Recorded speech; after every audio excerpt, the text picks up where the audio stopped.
I'm Jason Ward. I'm a professor of history at Emory University. I previously, before coming to Emory in 2018, I taught at Mississippi State University for a decade. I'm originally from northeastern North Carolina, but lived in Mississippi for the majority of my adult life. Well, thank you for joining us. Today we'll be talking about your book, Defending White Democracy, The Making of a Segregationist Movement and the Remaking of Racial Politics, 1936 to 1965. So if you could kind of tell us how you got to this book and what you may have learned in researching it. Sure. So this was my first academic monograph. This was, as is typically the case with a first book in the profession, it's a revised version of my dissertation.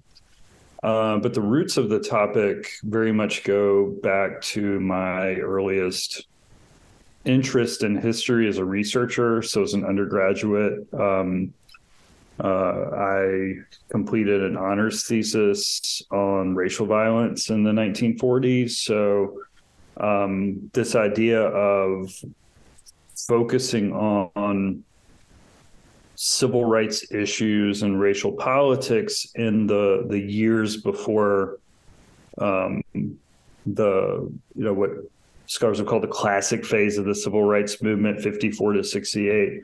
That was always a topic of interest to me, and certainly coming at it from the standpoint of researching racial violence and what seemed to be racially motivated responses to challenges to white supremacy, challenges to Jim Crow. It certainly seemed to me that there was more going on there than maybe was represented in the scholarly literature at the time. When I was doing research, so the bulk of this research was completed when I was in graduate school and I was working towards my Ph.D. And I specifically remember visiting a state archive in the South where I explained to them what my topic was, and the archivist at the desk said, well, that was really off the radar at that time. That wasn't something that, people were thinking much about at the time, which in some ways kind of, proved the gist of the thesis, the gist of the argument, which was that there was plenty going on and people were paying attention to it. So, the archivist then proceeded to pull a bunch of boxes that basically undercut their point. But I think the larger point was this was not, it was less common, I think, for researchers at the time to come in and say, I'm interested in civil rights and racial violence and racial politics in the 1940s or the 1930s in particular. And so I was able to find a lot of interesting stories and puzzles to put together. Well, and I know your second or third book is specifically about racial violence, correct? Right. So I actually, my first project on racial violence was as an undergraduate. I researched and wrote a multi-chapter honors thesis on an attempted lynching in eastern North Carolina in 1947. So that was very much a project about the Cold War politics of race and violence. So the 40s was certainly something I was interested in. In researching Defending White Democracy and completing the dissertation, I ran across the story of a 1942 lynching in Mississippi, a lynching of two barely teenage boys. They were roughly the same age as Emmett Till. And I briefly tell the story in a chapter in Defending White Democracy because it relates to specific political battles that are happening at the time during World War II. But I also kept that material in a folder. I'm sure at that point it was a virtual folder. When I started doing this, it was actual folders of photocopies. But I kept a file on that case. And one of the things that you run across pretty frequently if you dig much into that case from Mississippi in 1942 is that these boys were lynched on a bridge that was also the site of a 1918 lynching. And that is something that anyone who does any cursory investigation into the case discovers very quickly. So then I had a component that did not fit in defending white democracy at all, right? 1918. So I started another file. And so the second book grew out of the first. It grew out of this interest in the 1940s. And an interest in racial violence in the 1940s took me backward to the 19-teens, and then ended up taking me forward into the 1960s because I was curious what is happening across multiple generations in this community. And that's the site of this lynching site and the site of this recurrent violence. And what does the civil rights movement look like in a place like that in the 1960s? But again, the second project, the through line with all of these projects is that a longstanding interest in the racial politics and the civil rights activism of the 1940s.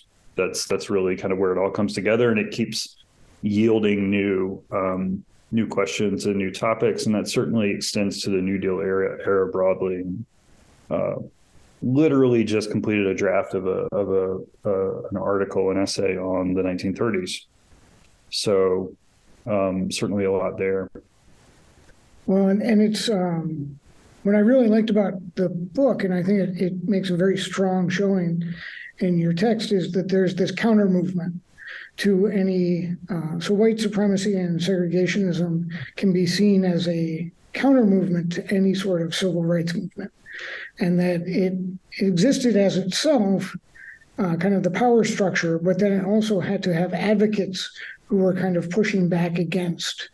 And I think that was something that was an interesting through line that you had through the book, where you have these different individuals who are kind of demagogues, or various politicians who are stirring up the base, as it were. Mm-hmm. So I think we can let's begin with the New Deal, because when I learned about the New Deal, we didn't learn much about this racial component in the South and how much of a determinant it was, not only in the local politics, but also in the federal politics and getting some of this stuff done, the New Deal stuff done. Sure. Typically in the literature on race and the New Deal, it's a story told as, tremors or rumblings of a movement to come, right? So you have people who are on the vanguard of the civil rights movement, whether that's legal challenges that work their ways up through the court system, which are starting in the emanate from the 30s or even earlier. You have the legislative front, where there are civil rights related bills that are working their way up, certainly through the 30s. And then you have the executive component, where there's continuing pressure on the executive branch to do things that the executive branch has been typically reluctant to do, right? Like authorizing FBI investigations in cases of lynching and racial violence, authorizing the Justice Department to move on issues of discrimination in New Deal agencies or later war industries. So those things are there. And then the question becomes, what debates are occurring in Southern politics among the Southern political establishment? What concerns are trickling up from the grassroots about perceived challenges to the racial status quo? They're coming with policy changes. And, at its most fundamental level, it's very much about local control and states' rights versus federal power. And one thing that happens across the course of the 20th century is that the federal government continues to grow and take on more responsibilities and perform more functions. And while some of those functions and services are welcomed enthusiastically in the South, which is really it's a one-party region in the 30s. There are stipulations and expectations that none of that federal power and intrusion is going to come with challenges to what they deem the racial status quo.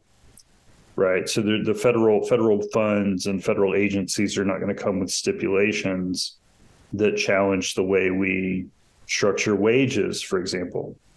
Right. Because wages are racially segregated, and there's a labor ladder, and there's discriminatory wage rates for African Americans. So, those are the types of concerns and threats that start to trickle up. And then the other one is about political realignment of African Americans from the Republican to Democratic Party, which happens in terms of presidential politics, in terms of electoral politics, happens very quickly. In 1928, it's the rough and kind of general expectation of this is that the 75-25 split in how African Americans are voting goes from 75-25 Republican to 75-25 Democrat in the span of 3 cycles, 1928 to 1936. 1934, Black Democrat is elected in Chicago, where previously there had been a Black Republican congressman, again, the only one since Reconstruction. So there are also things happening within the Democratic Party that make Southern white supremacists nervous. A very kind of inside baseball example. In 1936, the Democratic Party delegates eliminate what was called the 2/3 rule. So they didn't have a majority vote for nominating presidential candidates or presidential tickets. They had what was called the 2/3 rule. And that was essentially a way for the South to control who got nominated by the party for president, because the South did not constitute a clear majority at Democratic national conventions, but because the Democratic Party was so overrepresented in the South, they definitely constituted more than a third. So they were disproportionate, they were not majority. And so the 2/3 rule was a way for them to veto candidates or positions in the plank that they found offensive or problematic. That's eliminated in 36, presumably because there's a feeling in the National Democratic Party that they are no longer a party that has to just bow to the South and count on the South and ride the South to victory. But the 1936 Democratic National Convention is also the one in Philly where they have a Black pastor from Philly offer the opening invocation. There are white Southern delegates that flip out about that. Mitchell from D.C., the Black congressman, is on the dais. He's on the program. So there are also these very minor yet significant and intentional choices by national Democrats to retain that Black vote that they've been able to build in a time of tremendous economic upheaval where a lot of things are changing. And one of the reasons that this is a delayed reaction, right, where you don't have white Democrats bolting the party immediately, storming out and never coming back, is because in 1936, as it turns out, and really throughout the course of FDR's presidency, the Roosevelt coalition is strong enough and dominant enough that it doesn't actually boil down to some sort of Black swing vote.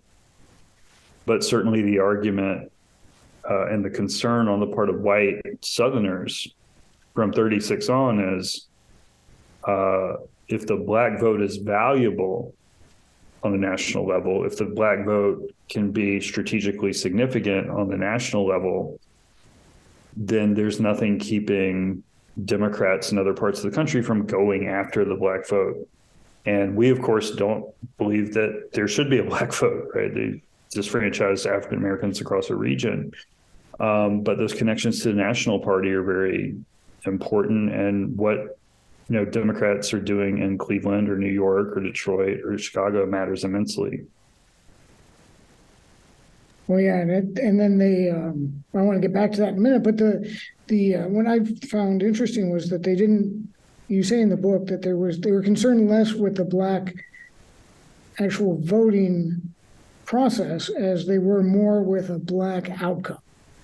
And I guess that's kind of what you're talking about here, which is this idea that those concerns from the North would then start interrupting and interfering with kind of the Jim Crow and the Black codes and things like that. Is that kind of what you're getting at? Yeah, that there's a threat to any sort of Black political influence in the Democratic Party because it creates a competition. This goes back to the foundations of Jim Crow and disfranchisement in the 1880s, right? The argument that you have to disfranchise African Americans and keep them out of politics because on any level, local, state, national, if you have a significant minority of African American voters and they're voting and they're united, and you have a white population that's divided between two political parties, sooner or later, right, somebody's going to go after the Black vote, right? So it's an argument about white unity, but it's also a presumption of Black unity. And, no one does a better job of creating the conditions for Black political unity than the white supremacist regime that rules the South. It's like you're creating a special interest group that is united in their opposition to living under a system of white supremacy, disfranchisement, segregation, and so on. But on the national level, the more abstract concern, and this is why it takes a while for this to trickle down and really start to drive Southern politics or the way that white Democrats relate to the National Party, is this argument about balance of power and swing states and the fact that, 10% of the population of Illinois somehow deciding a national election that has direct implications for the South, that becomes less abstract as the Republican Party kind of makes a comeback and things get competitive. And the interesting thing about this is that the 1948 is the year where everybody thinks Truman's going to lose. The Democratic Party is hemorrhaging voters to the left and the right. Henry Wallace's Progressive Party, but also the states' rights Democrats are protesting Truman's civil rights plank. He's still able to win. But the other thing that happens in the 48 campaign season is that Henry Lee Moon publishes a book called Balance of Power, the Negro Vote. And Henry Lee Moon's from Cleveland. His family papers are, I think, over at Case in the archives. His people are from Alabama. I mean, he is the political biography of this story of how the Great Migration creates and revives Black politics in many ways on the national scene. He's making the argument in 48 that when elections are tight, the Black vote can prove pivotal. And it's not abstract in 48 because everybody's anticipating a close election. And Truman he's making unprecedented moves to convey to African Americans that he's their guy and they should stick with the Democrats. But Henry Lee Moon published the essence of that argument in 1936 in the New York Times. But it was purely hypothetical because in 1936, FDR, just completely runs away with it. So in 36, the editorial is the Black vote could prove decisive in a close election. He publishes the book in time for a close election that kind of proves the point. But Moon's a great example of how, African Americans are living this experience of the Great Migration, becoming a northern urban constituency, and creating situations from, in St. Louis, Chicago, New York City, where white Democrats, white Republicans are making unprecedented concessions and making unprecedented policy moves in order to gain and retain their support. In 1918, anti-lynching bill makes it out of committee. First time in American history, and it's called the Dyer anti-lynching bill because Leonidas Dyer of St. Louis sponsors it. He's a white Republican from St. Louis. Suddenly he has lots of black constituents. More are coming in every day. That affects his policy positions. By the 30s, it's typically white Democrats in places like New York, Chicago, who are getting behind these bills. But the point there is that there are bills, right? Bills that are gaining traction, that are gaining attention, that are embarrassing the South. And they're related to the types of things that, white Southerners would argue the federal government has no business getting involved in.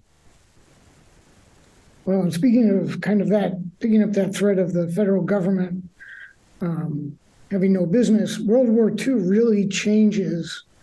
It's almost a seismic change in how segregationists kind of view politics, and also society changes because of the African American servicemen, not only being enlisted, but then, coming home as veterans. So could you maybe pick up that thread and kind of tie it to how supremacists become segregationists? And then I think we can kind of end with how that segregationist becomes Strom Thurmond. Kind of like, right. That weird combination of white supremacy, moderation, and yeah. Right. Well, part of it has to do with the increasing focus on segregation-related controversies, debates, legislation, right? So, if the inner workings of how the National Democratic Party nominates candidates isn't enough to, scare average white Southerners, then maybe an anti-lynching bill is. Although there are Gallup polls in the late 30s that show that even a slight majority of white Southerners support anti-lynching legislation. And then, of course, the next wave of challenges and controversies really have to do with voting, right? Like challenges to the white primary in the South that are trickling up through the Supreme Court, the poll tax, challenges to the poll tax and the Congress during the war. So then there's the voting wave. And really the first major issue related to social separation, like segregation, institutional segregation of the races, is probably the Federal Employment Practices Committee. And the FEPC is a concession that the Roosevelt administration makes to Black activists who are trying to stage a march on Washington, right? A. Philip Randolph's March in Washington, supposed to go down in the summer of 41. And a presidential administration that is very much anticipating entering the war, that is very much mobilizing for that eventuality, doesn't want the diplomatic embarrassment and the morale issues that would come with a mass protest on the mall in Washington, D.C. So FEPC is a concession, and that concession is really about it's an executive order that is prohibiting racial discrimination in the defense industries, right? Any employer that's going to be doing business with the federal government, and a lot will in a time of war, complaints can be brought against them for discrimination, and it sets up a board to adjudicate those complaints. That is something that, diehard white supremacists in the South feel very threatened by, because the discrimination complaints that are going to trickle up could have to do with wage discrimination, but they could also have to do with segregated labor categories that keep people segregated in the workplace. And that's the real fear. So, by World War II, you're actually seeing tangible evidence of federal actions, congressional actions that could break down physical separation in the workplace. There's certainly also challenges to segregated education that are coming up by that point. 39 in Missouri, there's a case that says Missouri, has not provided separate but equal facilities for graduate education, right? It kind of trickles down from graduate education. It takes a while for it to get to kindergarten. So really, segregation in the workplace is really the first tangible thing that, white supremacists could point to and say, this is really where this is all headed. This is the slippery slope. The interesting thing about kind of the diehards, right, the kind of the pioneering segregationists is, in order to be a segregationist, there has to be a threat to segregation that you can fight against and that you can point to.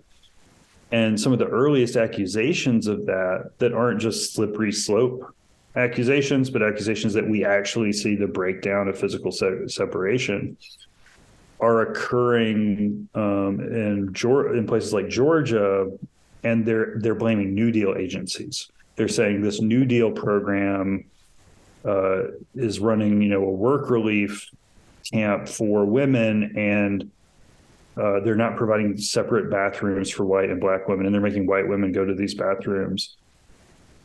Those accusations were being leveled by Eugene Talmadge, who was, at that point, the governor of Georgia, because he was an early and vocal critic of the New Deal, and he wanted to mount a challenge to the president. He wanted to challenge Roosevelt, which was not successful, but, he had multiple tabloid newspapers in Georgia that were part of his political machine that had very sensationalist articles about how, New Deal agencies weren't adequately segregated, and they were defying local custom, and they were threatening white women and all these things. So,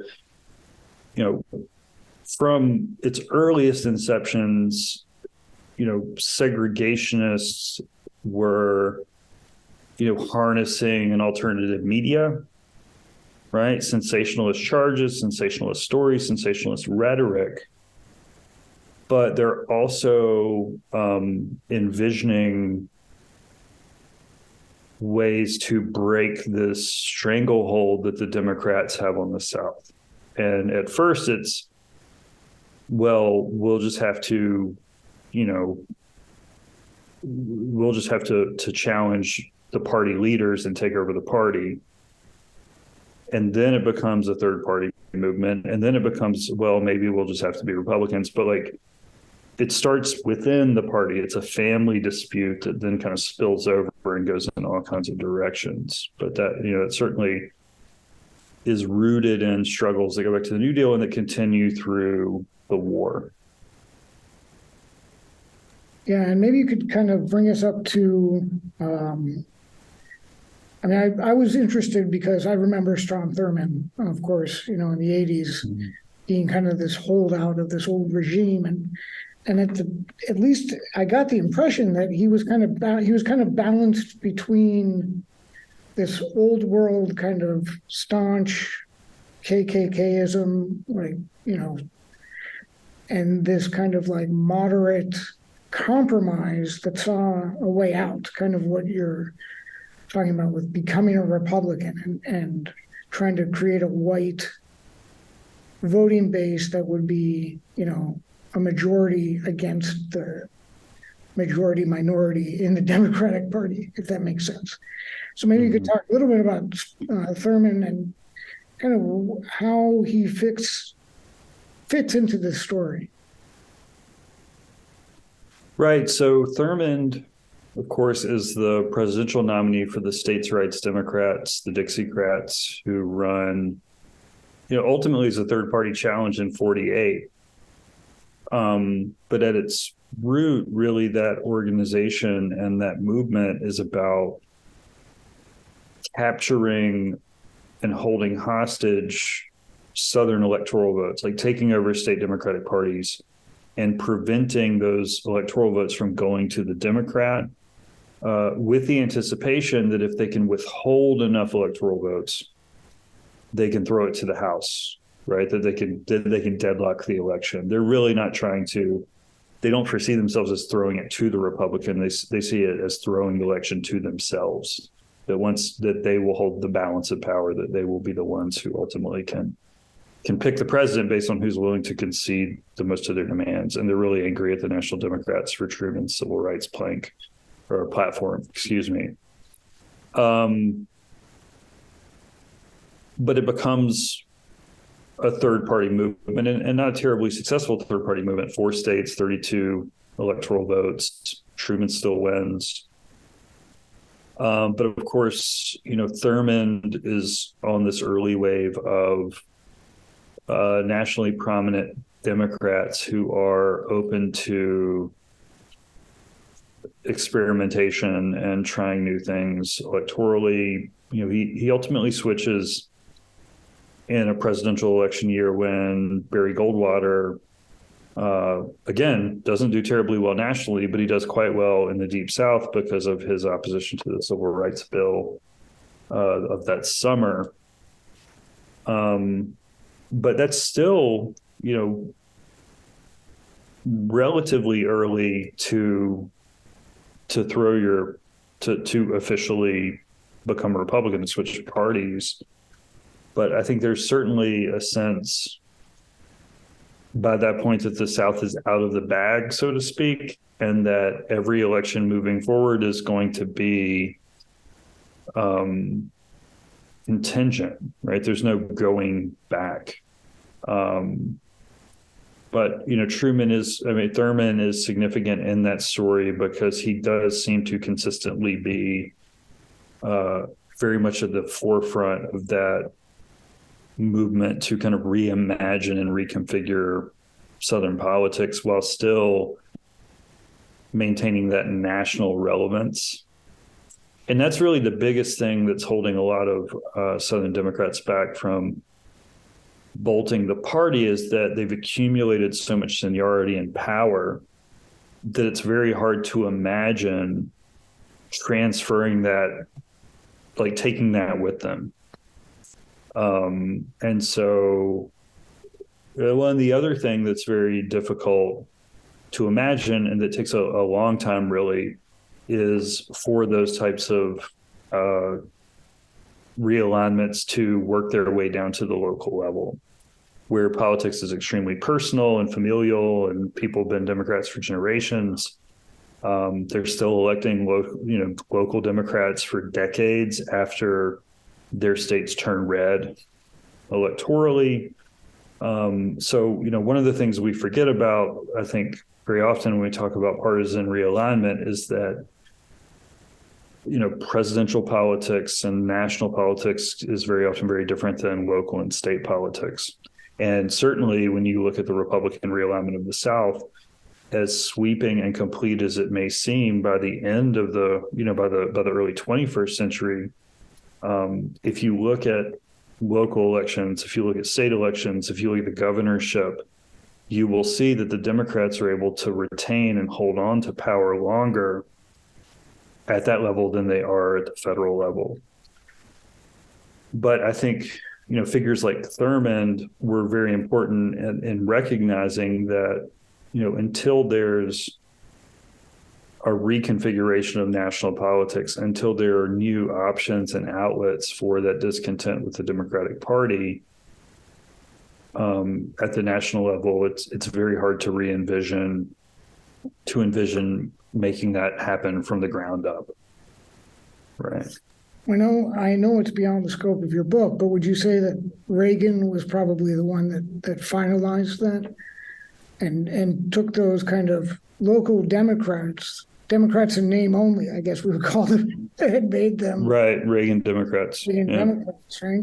Yeah, although Reagan, I think technically you'd be more likely to find a Reagan Democrat in Cleveland than you would in Mississippi, right? Because it's kind of this idea of like blue collar workers who are willing to flip. But certainly he's not the culmination of a process, but it is another wave, another chapter in this process that is more, I think, uneven and contingent than we often. That's important to remember, right? Because this is the same South that 4 years before went for Carter. Many states chose Carter. Southern states chose Carter over Reagan, right? So even that victory was incomplete from a standpoint of the white South, but it certainly is another chapter in a 2-decade period where Southern politics has been all over the place, right?